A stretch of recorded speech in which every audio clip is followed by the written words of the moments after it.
Hello little foodies welcome back to Teja food. మనం ఈరోజు చేసుకోబోతున్న special ఎంతో స్పెషల్ డ్రై ఫ్రూట్ లడ్డు ఈజీగా టేస్టీగా అండ్ హెల్తీ లడ్డు అనమాట. ఇది డైలీ ఒకటి తినండి, చాలా మంచిది ఆరోగ్యానికి. ఎలా తయారు చేసుకోవాలో తెలుసుకుందామా? పదండి. ముందుగా ఒక కడాయి తీసుకొని అందులోకి పావు కప్పు వరకు నెయ్యి వేసి జీడిపప్పు కొంచెం వేసుకొని ఒక పావు కప్పు వరకు జీడిపప్పు వేసుకొని వేయించుకోండి. కొంచెం లైట్ దోరగా వేయించుకోండి, ఎక్కువ మరీ వేయించుకోవద్దండి. కలర్ వచ్చేలాగా లో ఫ్లేమ్లో పెట్టుకొని వేయించుకోండి. అలానే పావు కప్పు బాదం, చిన్నగా తరుక్కున్న బాదం పలుకులు తరుక్కొని అది కూడా కొంచెం వేయించుకోండి. అలానే పావు కప్పు పిస్తా, పావు కప్పు కలింగ విత్తనాలు, తెల్ల విత్తనాలని కూడా అంటారు, కలింగ విత్తనాలని అంటారు, దోస విత్తనాలని కూడా అంటారు అనమాట. అది ఒక పావు కప్పు వేసుకోండి. అలానే ఎండు ద్రాక్ష ఒక పావు కప్పు వేసుకొని అన్నీ బాగా లో ఫ్లేమ్లోనే కొంచెం బాగా మంచి సువాసన వచ్చేలాగా వేయించుకోండి. మొత్తం లో ఫ్లేమ్లోనే వేయించుకోండి. ఈ డ్రై ఫ్రూట్ లడ్డు చాలా మంచిది హెల్త్కి. డైలీ ఒకటి తింటే ఆరోగ్యానికి ఎంతో మంచిదన్నమాట. మనకు అన్ని విటమిన్స్ దొరుకుతాయి.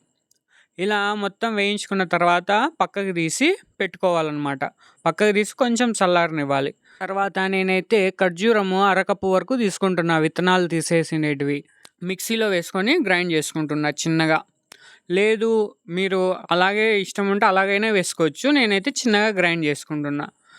తర్వాత ఒక కడాయి పెట్టుకొని అందులోకి పావు కప్పు నెయ్యి వేసి మనం గ్రైండ్ చేసి పెట్టుకున్నటువంటి ఖర్జూరం ముక్కలు మొత్తం ఇలా వేసుకొని కొంచెం వేయించుకోవాలన్నమాట.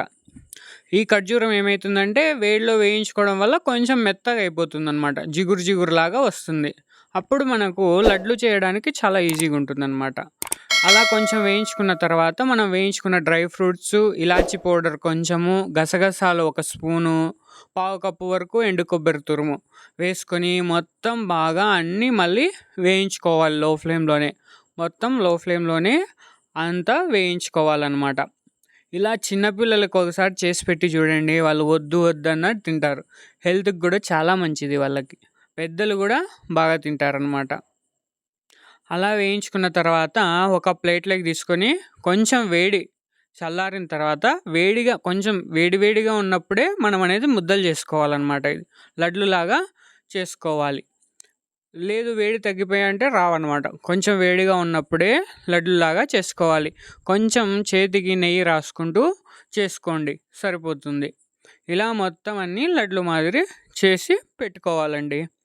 అంతే అండి, ఎంతో ఈజీగా టేస్టీగా ఆరోగ్యానికి చాలా మంచిది. ఇలా డైలీ ఒకటి తినడం చాలా మంచిది. ఇది అలవాటు చేసుకోండి, చాలా బాగుంటుందన్నమాట. ఇవి 10 రోజుల వరకు నిలువ ఉంటాయన్నమాట. అంతే అండి, ఎంతో టేస్టీగా ఉండే డ్రై ఫ్రూట్ లడ్డు రెడీ. ఇలా మీరు కూడా ఒకసారి ట్రై చేసి చూసి ఎలా వచ్చిందో కామెంట్ చేయండి. ఈ వీడియో కనుక నచ్చినట్లయితే మన ఛానల్ని అయితే తప్పకుండా సబ్స్క్రైబ్ చేసుకోండి, షేర్ చేయండి, లైక్ చేయండి, కామెంట్ చేయండి. మరొక మంచి వీడియోతో మీ ముందుంటాను. Thank you for watching.